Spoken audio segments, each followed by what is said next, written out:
अस्सलामुअलैकुम जी। तो मैं आज हाज़िर हो गई हूँ एक बहुत ही ज़बरदस्त किस्म की वीडियो लेकर। उम्मीद करती हूँ आप लोगों को बहुत ज़्यादा पसंद आएगी। और जैसे कि आप लोग जानते हैं, रमज़ान का मुबारक महीना चल रहा है, तो इसमें वीडियोस इस तरह की शूट करना वैसे भी बहुत ज़्यादा मुश्किल है। इंसान इबादत और ये घर के काम, किचन, ये सब बहुत मुश्किल से मैनेज होता है। तो प्लीज़ आप लोग अप्रिशिएट किया करें, वीडियो को लाइक किया करें, चैनल को सब्सक्राइब किया करें। आप लोगों को बहुत बहुत शुक्रिया। तो चलते हैं अपनी वीडियो की तरफ। दुआ में याद रखा करें क्योंकि रमज़ान का मुबारक महीना है, हर किसी के लिए अल्लाह ताला मग़फ़िरत और आसानियाँ पैदा करे। जैसे कि आप लोग जानते हैं, सर्दियाँ का ऑलमोस्ट एंड हो चुके हैं और फ़िलहाल पंखे तो नहीं चल रहे, लेकिन अच्छा मौसम चल रहा है। तो हमें ये स्वेटर वगैरह रखने हैं, अब पैक करके रखने हैं, लेकिन हमारे पास स्पेस इतनी नहीं होती। हम स्टोर में किस तरह से इनको मैनेज करके रखें, क्योंकि बहुत ज़्यादा जगह लेते हैं ये, और ये बार बार कुछ उठाना रखना पड़ता है, तो ये खुल जाते हैं और बहुत ज़्यादा तंगी होती है, परेशानी होती है। तो मैं आप लोगों को उसको फ़ोल्ड करने का बहुत ज़बरदस्त तरीका लेके आई हूँ। जैसे आप लोग देख रहे हैं वीडियो में, इस तरह से मैंने फ़ोल्ड किया है। इस तरह से स्पेस बहुत कम लेंगे और उसके अलावा ये खुलेंगे भी नहीं। जिस तरह बाजू खुल जाते हैं या इस तरह का कोई इशू हो जाता है और ये बिखरे पड़े रहते हैं, जब कोई अलमारी खोले और पता लगता है कि सारा का सारा जो है सामान बाहर गिर जाता है, इस तरह का कोई इशू नहीं होगा। आपकी बिल्कुल मैनेज रहेगी, अलमारी ऑर्गेनाइज रहेगी। तो इस तरीके से आप लोग फोल्ड करें जिस तरह की वीडियो मैंने आप लोगों ने दिखाया है। और ये हुडी को फोल्ड करने का तरीका ये है, जो मैं दिखा रही है, मेरी बेटी के कपड़े हैं। ये सर्दियों के जैसे आप जानते हैं एंड हो चुका है, तो मैं इनको फोल्ड करके रख रही हूँ।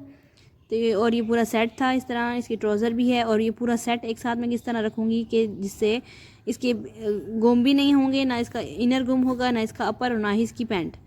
तो इसको पूरा इकट्ठा करके मैं किस तरह मैनेज करके रख रही हूँ आप लोग देख सकते हैं वीडियो में। इसी तरह आप लोग भी करके रख सकते हैं कि ना पूरे सेट ख़राब होंगे और आपकी अलमारियाँ, आपके स्टोर बिल्कुल ऑर्गेनाइज्ड रहेंगे। उम्मीद करती हूँ आप लोगों को ये टिप पसंद आई होगी।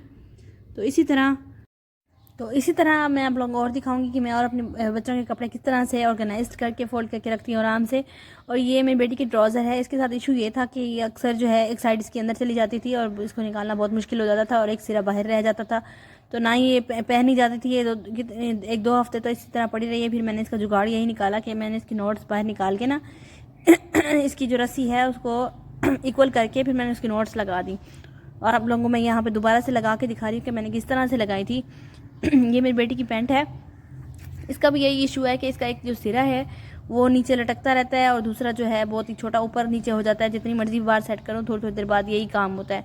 तो फिर मैं क्या कर रही हूँ, इसकी भी इसी तरह नोट्स लगा रही हूँ। और एक सिरा जो है ऐसे ढीली ढीली नोट्स लगानी है।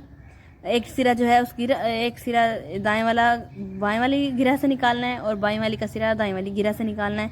इस तरह करके ना ही आपकी जो है ये रस्सी एक साइड से ज़्यादा एक साइड से कम होगी और ना ही ये ढीली होगी और ना ही ज़्यादा टाइट होगी, बिल्कुल बैलेंस रहेगी उस तरह से। और आप लोग देख रहे हैं कि किस तरह से मैं ये पैंट को फोल्ड करके रख रही हूँ। बिल्कुल इस तरह बच्चों की आप लोग पैंट्स को जो है फोल्ड करके रखा करें। यकीन माने बहुत ज़्यादा जो है आप लोगों की हेल्प हो जाती है इससे, जगह बहुत कम लेती हैं। उसके अलावा ये अगर बच्चे कपड़े खुद निकालने कभी बैठते हैं ना, तो ये अक्सर खुल जाते हैं कपड़े। दोबारा से आपको उनको टाइम निकाल के इनको सेट करना पड़ता है। इसके लिए स्पेशल टाइम नहीं निकालना पड़ेगा। इसी तरह से मैं अपने भाई की जो है अपनी ट्राउज़र ले रही हूँ। इसी तरह मैं आप लोगों को लाइव करके दिखा रही हूँ कि किस तरह मैं नोट लगाती हूँ इसके ऊपर। और इसको भी इसी तरह सेट करके रखूँगी ताकि ये इसका भी यही इशू होता है अक्सर कि इसकी एक सिरा अंदर चला जाता है और एक बाहर। ये बिल्कुल ढीली ढाली अजीब सी हो जाती है, देखने में भी अच्छी नहीं लगती और जो है पहनने में भी बहुत अजीब सी लगती है। तो इस तरह से मैं ना ही ये गिरा खुलेगी अब और ना ही ये ढीली होगी, ना ही टाइट होगी। बहुत ही ज़बरदस्त किस्म की ऑर्गेनाइज हो गई है ये। और मैं ये ट्राउज़र को किस तरह से मैं सेट करके रखती हूँ फोल्ड करके आप लोगों को मैं दिखा रही हूँ वीडियो के अंदर। सही से देखिएगा, कोई वीडियो को कहीं से स्किप मत कीजिएगा ताकि आप लोगों को सही तरीके से समझ आए। और इस तरह से मैं इसको फोल्ड करके रखती हूँ। होता यह है कि जेंट्स जो है उनको इतना सलीका नहीं होता कपड़े निकालने रखने का। जो खुद कपड़े निकालने आते हैं तो जो है कोई कपड़ा लेते हैं और कोई शलवार कोई ट्राउज़र इस तरह से जो है फिर वो फेंकते जाते हैं जो बाकी के कपड़े होते हैं। तो इस तरह क्या होता है कि वो कपड़े खुल जाते हैं, आप लोगों को दोबारा से टाइम निकाल के उनको सेट करना पड़ता है। तो इस तरह से आप अगर फोल्ड करके रखेंगे ना तो वो कभी खुलेंगे नहीं, बिल्कुल फोल्ड ही रहेंगे। अगर अलमारी जो है बिखरी भी होती है ना, फ़ौरन से 2 मिनट लगा कर उसको सेट कर सकते हैं। इस तरह से आपके टाइम की भी बचत होगी। उसके अलावा यहाँ पे ये मैंने जीन्स ले ली है। ये जीन्स जो है ये भी अलमारी में बहुत ज़्यादा स्पेस लेती है क्योंकि अक्सर जो है यही लोग ज़्यादातर पहनते हैं। और जब उन लोग देखते हैं कि ये कलर नहीं चाहिए, ये वो कलर नहीं चाहिए, तो वो निकालते हैं इस तरह से। और जब उनको समझ नहीं आती कि ये वाली नहीं पहनी, वो ऐसे ही छोड़ के फेंक के चले जाते हैं। इनको फोल्ड करना मुश्किल हो जाता है। तो बिल्कुल इस तरह से फोल्ड करके रखें, तो इस तरह उनको समझ में आ जाएगी कि कौन सी वाली पैंट है, इसकी पहचान भी हो जाएगी पूरी, उनको खोलने की ज़रूरत नहीं पड़ेगी। अगर उनको पहनना होगा तो उसको पूरा खोलेंगे, नहीं तो वो इसी तरह पड़ी रह जाएगी। बच्चों की पैंट्स को भी इस तरह फोल्ड किया करें जिस तरह मैं आपको करके दिखा रही हूँ। उम्मीद करती हूँ आप लोगों को ये मेरी टिप्स पसंद आएंगी कि किस तरह मैं बच्चों के कपड़े ऑर्गेनाइज़ करके रखती हूँ। आप लोग भी इस तरह करके जो है ऑर्गेनाइज़ कर सकते हैं। इससे आप अलमारियों में स्पेस कम लेते हैं और बिल्कुल सेट रहते हैं, और बच्चे जब चाहें आप लोग अपने कपड़े आराम से निकाल सकते हैं, उनको मुश्किल भी नहीं होती। तो इस तरह से जो है आप लोग करके अपनी अलमारियाँ ऑर्गेनाइज़ कर सकते हैं। उम्मीद करती हूँ आप लोगों को मेरी ये टिप पसंद आएगी। तो चलती हूँ नेक्स्ट टिप की तरफ। आप लोगों को मेरी वीडियो पसंद आएगी तो काइंडली लाइक कर दें प्लीज़, बहुत बहुत शुक्रिया आपका। नेक्स्ट टिप है मेरी स्वेटर को लेकर। मेरी बेटी की स्वेटर है, पहले तो वो दूसरी मोटी वाली पहना करती थी, फिर हुआ कुछ यूँ हुआ, टीचर ने कहा कि यूनिफॉर्म के साथ मैच करके ले आएँ, तो मैं ये ले आई, सेल में लगी हुई थी। तो हुआ 2 महीने ही पहनी है बहुत ज़्यादा, और ये देखें इसका ये हशर हो गया, ऐसे लगता है कि बस कुछ 10-20 साल पुरानी है कोई। तो मैं इसको किस तरह से नए जैसा करूँगी आप लोगों को दिखाऊँगी मैं लाइव करके। तो यहाँ पे मैंने ले ली है एक कंघी, जो हमारे घर में इधर उधर पड़ी रहती हैं। आप फ्रेश जो यूज़ करती हैं आप वो भी ले सकती हैं, पुरानी कोई कंघी है तो आप वो भी ले सकते हैं। तो इसके साथ किस तरह से हम अपनी स्वेटर को बिल्कुल ब्रांड न्यू जैसा करेंगे, मैं आप लोगों को लाइव दिखाऊंगी कि कैसे फ़र्क पड़ता है। तो इस तरह से देखें, कंघी को आहिस्ता आहिस्ता से उसके ऊपर फेरते जाएँ, स्वेटर के ऊपर आहिस्ता आहिस्ता फेरते जाएं, और ये जो ऊपर की बुर है ये बहुत दाने दाने से बन जाते हैं, चुभते हैं, बहुत अजीब से लगते हैं, और बिल्कुल ये मिनटों सेकंडों में बिल्कुल चमक जाएगी, साफ़ सुथरी हो जाएगी, बिल्कुल ऐसे लगेगा कि जैसे बाज़ार से अभी अभी आप ख़रीद कर लाए हों।